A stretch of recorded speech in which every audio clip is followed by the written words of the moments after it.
ಎಲ್ಲರಿಗೂ ನಮಸ್ತೆ. ಮತ್ತೊಂದು ಇತಿಹಾಸದ ವಿಡಿಯೋಗೆ ನಿಮ್ಮೆಲ್ಲರಿಗೂ ಸ್ವಾಗತ. ನೀವು ನೋಡ್ತಾ ಇದ್ದೀರಾ ಇತಿಹಾಸ ಫಾರ್ ಆಲ್, ಇದು ನಿಮ್ಮೆಲ್ಲರ ಚಾನಲ್. ಇವತ್ತು ನಾನೊಂದು ವಿಶಿಷ್ಟವಾಗಿರ್ತಕ್ಕಂಥ ಪ್ರಯತ್ನ ಮಾಡಲಿಕ್ಕೆ ನಿಮ್ಮ ಮುಂದೆ ಬಂದಿದ್ದೀನಿ. ಈಗ ನಾವು ಹುಲಿ ಅಂತ ಒಂದು ಶಬ್ದ ಕೇಳ್ತೀವಿ. ಹುಲಿ ಅಂತ ಒಂದು ಶಬ್ದ ಕೇಳಿದ ತಕ್ಷಣ ನಮ್ಮ ಕಣ್ಮುಂದೆ ಏನು ಚಿತ್ರಣ ಬರುತ್ತೆ? ನಮ್ಮ ರಾಷ್ಟ್ರೀಯ ಪ್ರಾಣಿ ಹುಲಿ. ಸಾಮಾನ್ಯವಾಗಿ ಎಲ್ಲರಿಗೂ ಗೊತ್ತಿರತಕ್ಕಂಥದ್ದೇ, ಎಲ್ಲರೂ ಹೇಳುವಂಥದ್ದೇ, ಶಾಲೆಯಲ್ಲಿ ಹೇಳ್ಕೊಡ್ತಕ್ಕಂಥದ್ದು. ಆದರೆ ಒಬ್ಬ ಇತಿಹಾಸದ ಶಿಕ್ಷಕನಾಗಿ ಹುಲಿ ಅಂತ ಅಂದಾಗ ನನಗೆ ಕೇವಲ ನಮ್ಮ ರಾಷ್ಟ್ರೀಯ ಪ್ರಾಣಿ ಹುಲಿ ಜ್ಞಾಪಕ ಬರಲ್ಲ, ಆದರೆ ಅದರ ಜೊತೆಗೆ ಇನ್ನೂ ಹಲವಾರು ವಿಚಾರಗಳು ಜ್ಞಾಪಕಕ್ಕೆ ಬರ್ತವೆ. ಅದನ್ನು ಇವತ್ತು ನಿಮ್ಮ ಜೊತೆ ನಾನು ಹಂಚ್ಕೊಳ್ತೀನಿ. ಸೊ ಮೊದಲನೇದು ಈಗಾಗಲೇ ಹೇಳಿದಂತೆ, ಹುಲಿ ಅಂದಾಗ ನಮ್ಮ ರಾಷ್ಟ್ರೀಯ ಪ್ರಾಣಿ ಹುಲಿ, ನಮ್ಮ ರಾಷ್ಟ್ರೀಯ ಪಕ್ಷಿ ನವಿಲು, ನಮ್ಮ ರಾಷ್ಟ್ರೀಯ ಹಣ್ಣು ಮಾವು, ನಮ್ಮ ರಾಷ್ಟ್ರೀಯ ಆಟ ಹಾಕಿ, ಈ ಥರ ಹಲವಾರು ವಿಚಾರ ಬರ್ತವೆ. ಸೊ ಈ ಹುಲಿಗೆ ಸಂಬಂಧಪಟ್ಟಂತೆ ಮುಂದಿನ ವಿಚಾರಗಳನ್ನು ಮಾತಾಡೋಣ. ನೆಕ್ಸ್ಟ್ ಬರ್ತಕ್ಕಂಥದ್ದು ಹುಲಿ ಅಂತಂದ್ರೆ ಚೋಳರು. ಭಾರತದ ಕೆಲವು ಪ್ರಸಿದ್ಧ ಸಾಮ್ರಾಜ್ಯಗಳಲ್ಲಿ ಒಂದು ಯಾವುದಂದ್ರೆ ಚೋಳರು. ಭಾರತದ ಆಚೆಗೂ ಕೂಡ ಭಾರತೀಯ ಸಾಮ್ರಾಜ್ಯವನ್ನು ವಿಸ್ತರಿಸಿರ್ತಕ್ಕಂಥ ಕೀರ್ತಿ ಯಾರಿಗೆ ಹೋಗುತ್ತೆ ಅಂತಂದ್ರೆ ಚೋಳರಿಗೆ ಹೋಗುತ್ತೆ. ಅದು ನಾವು ಗ್ರೇಟರ್ ಇಂಡಿಯಾ ಅಂತ ಹೇಳ್ತೀವಿ. ಸೊ ಆ ಹೆಮ್ಮೆ ಚೋಳರಿಗೆ ಸೇರುತ್ತದೆ. ಅಂತಹ ಚೋಳರ ರಾಜ್ಯ ಲಾಂಛನ ಏನಾಗಿತ್ತು ಗೊತ್ತಾ? ಹುಲಿ. ಹೌದು, ಚೋಳರ ರಾಜ ಲಾಂಛನ ಹುಲಿ. ಇನ್ನು ಹುಲಿಗೆ ಸಂಬಂಧಪಟ್ಟಂತ ಮತ್ತೊಂದು ವಿಚಾರ ಏನಂತ ನೋಡಿದಾಗ, ಭಾರತದ ಹಾಗೂ ಕರ್ನಾಟಕದ ಅತ್ಯಂತ ಶ್ರೇಷ್ಠ ಮನೆತನವಾಗಿರ್ತಕ್ಕಂತಹ ಹೊಯ್ಸಳರು ಅಂತಂದಾಗ ನಮ್ಮ ಕಣ್ಮುಂದೆ ಒಂದು ಚಿತ್ರಣ ಬರಬೇಕು. ಹೊಯ್ಸಳರ ರಾಜಲಾಂಛನ ಯಾವುದು? ಹುಲಿಯನ್ನು ಕೊಲ್ಲುವ ಯೋಧ. ಮತ್ತೆ ಹೇಳ್ತೇನೆ, ಹುಲಿಯನ್ನು ಕೊಲ್ಲುವ ಯೋಧ ಏನಿದೆಯೋ ಆ ಮುದ್ರೆ ಅಥವಾ ಆ ಲಾಂಛನ ಅದು ಹೊಯ್ಸಳರ ರಾಜಲಾಂಛನ ಆಗಿತ್ತು. ಸೊ ಹುಲಿಗೆ ಸಂಬಂಧಪಟ್ಟಂತೆ ಈ ಥರ 3 ವಿಚಾರ ಆಗಿದೆ. ಒಂದು, ರಾಷ್ಟ್ರೀಯ ಪ್ರಾಣಿ ಹುಲಿ. ಎರಡನೇದು, ಚೋಳರ ರಾಜಲಾಂಛನ ಹುಲಿ. ಮೂರನೇದು, ಹೊಯ್ಸಳರ ರಾಜಲಾಂಛನ ಹುಲಿಯನ್ನು ಕೊಲ್ಲುವ ಯೋಧ. ಇನ್ನೂ ವಿಚಾರಗಳಿದ್ದಾವೆ, ತಿಳ್ಕೊಳ್ಳಂತೆ.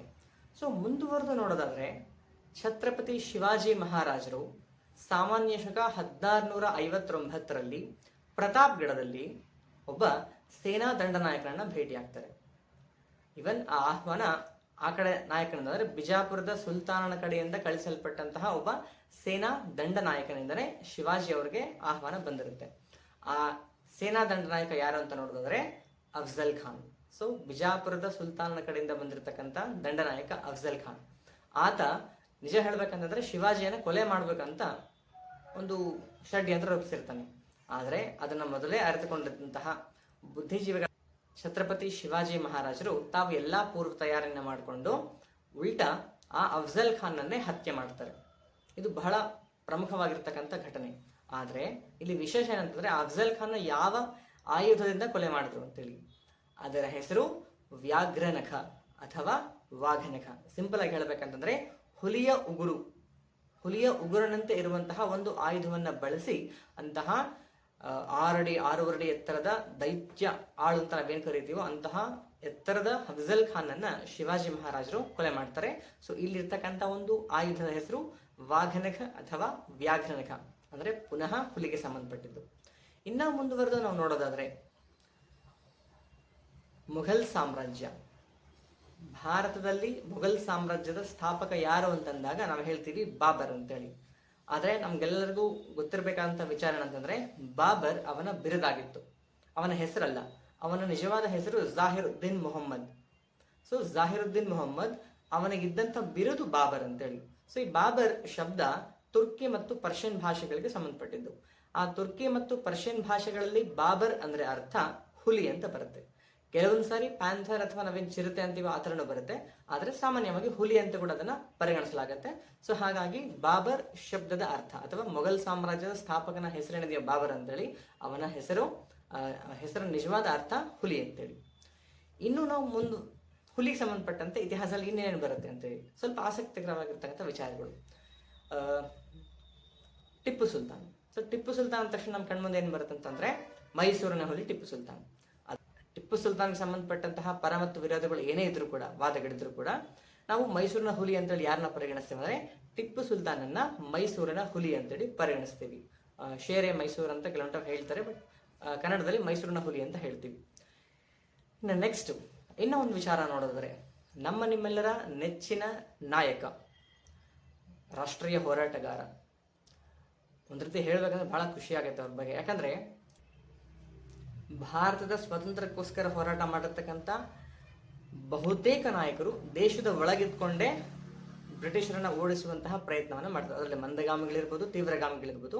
ಬಟ್ ದೇಶದ ಒಳಗಿದ್ಕೊಂಡು ದೇಶನ ಸ್ವತಂತ್ರ ಮಾಡಿಸ್ಲಿಕ್ಕೆ ಪ್ರಯತ್ನ ಪಟ್ಟರೆ, ದೇಶದ ಹೊರಗಡೆ ಇದ್ದುಕೊಂಡು ಹಲವಾರು ದೇಶಗಳನ್ನ ಸುತ್ತಾಡುವ ಮೂಲಕ ಕಷ್ಟಪಟ್ಟು ದೇಶದ ಹೊರಗಿನಿಂದ ಭಾರತದಲ್ಲಿದ್ದಂತಹ ಬ್ರಿಟಿಷರನ್ನ ಹೊಡೆದೋಡಿಸ್ಬೇಕು ಅನ್ನೋ ಪ್ರಯತ್ನ ಪಟ್ಟಂತಹ ಮಹಾನ್ ಚೇತನ ಯಾರಂತಂದ್ರೆ ನೇತಾಜಿ ಸುಭಾಷ್ ಚಂದ್ರ ಬೋಸ್. ಸೊ ಅವರು INA ಸೇನೆಯ ನಾಯಕತ್ವವನ್ನು ವಹಿಸ್ಕೊಳ್ತಾರೆ.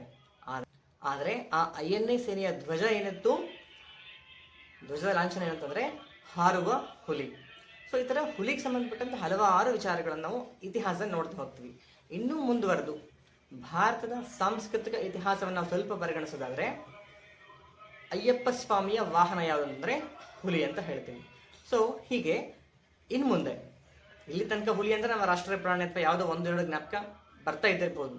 ಆದರೆ ಈ ವಿಡಿಯೋ ನೋಡಿದ ತಕ್ಷಣ ನಮ್ಮೆಲ್ಲರಿಗೂ ಸಾಮಾನ್ಯವಾಗಿ ಹುಲಿ ಅನ್ನೋ ಶಬ್ದ ನಮ್ಮ ಕಿವಿ ಬಿದ್ದ ತಕ್ಷಣ ಈ ಎಲ್ಲ ಅಂಶಗಳು ಜ್ಞಾಪಕ ಬರಬೇಕು. ಅಂದ್ರೆ ಹುಲಿಯ ಬಗೆಗಿನ ನಮ್ಮ ಯೋಚನಾ ಲಹರಿ ಇನ್ನು ಮುಂದೆ ಬದಲಾವಣೆ ಆಗಬೇಕು. ಸೊ ಒಂದು ರೀಕ್ಯಾಪ್ ನೋಡೋದಾದ್ರೆ, ಹುಲಿ ಅಂದ್ರೆ ನಮ್ಮ ರಾಷ್ಟ್ರೀಯ ಪ್ರಾಣಿಯೂ ಹುಲಿ, ನಮ್ಮ ಚೋಳರ ರಾಜಲಾಂಛನ ಹುಲಿ, ಹೊಯ್ಸಳರ ಲಾಂಛನ ಹುಲಿಯನ್ನು ಕೊಲ್ಲುವ ಯೋಧ, ನೆಕ್ಸ್ಟ್ INA ಧ್ವಜ ಬಂದು ಹಾರುವ ಹುಲಿ, ಆನಂತರ ಛತ್ರಪತಿ ಶಿವಾಜಿ ಮಹಾರಾಜರು ಅಫ್ಜಲ್ ಖಾನನ್ನು ಕೊಂದಿದ್ದು ವ್ಯಾಘ್ರನಖ ಅಥವಾ ವಾಘನಖ ಎಂಬಂತಹ ಆಯುಧದಿಂದ. ಇನ್ನು ಬಾಬರ್ಗೂ ಹುಲಿ ಎಂಬಂತಹ ಅರ್ಥ ಬರುತ್ತೆ. ಮುಂದುವರೆದು ಟಿಪ್ಪುವನ್ನ ಮೈಸೂರಿನ ಹುಲಿ ಅಂತ ಹೇಳ್ತೀವಿ. ಅದೇ ತರ ನಾವು ಸಾಂಸ್ಕೃತಿಕ ಇತಿಹಾಸವನ್ನ ಪರಿಗಣಿಸೋದಾದ್ರೆ ಸ್ವಾಮಿ ಅಯ್ಯಪ್ಪ ಅಥವಾ ಅಯ್ಯಪ್ಪ ಸ್ವಾಮಿಯ ವಾಹನ ಯಾವುದು? ಹುಲಿ. ಈ ವಿಡಿಯೋ ನಿಮಗೆ ಖಂಡಿತವಾಗ್ಲೂ ಇಷ್ಟ ಆಗಿದೆ ಅಂತ ಅನ್ಕೊಳ್ತೀನಿ. ಧನ್ಯವಾದ. ಆಮೇಲೆ ಶೇರ್ ಮಾಡೋದು, ಸಬ್ಸ್ಕ್ರೈಬ್ ಮಾಡೋದನ್ನ ದಯವಿಟ್ಟು ಮರಿಬೇಡಿ. Thank you.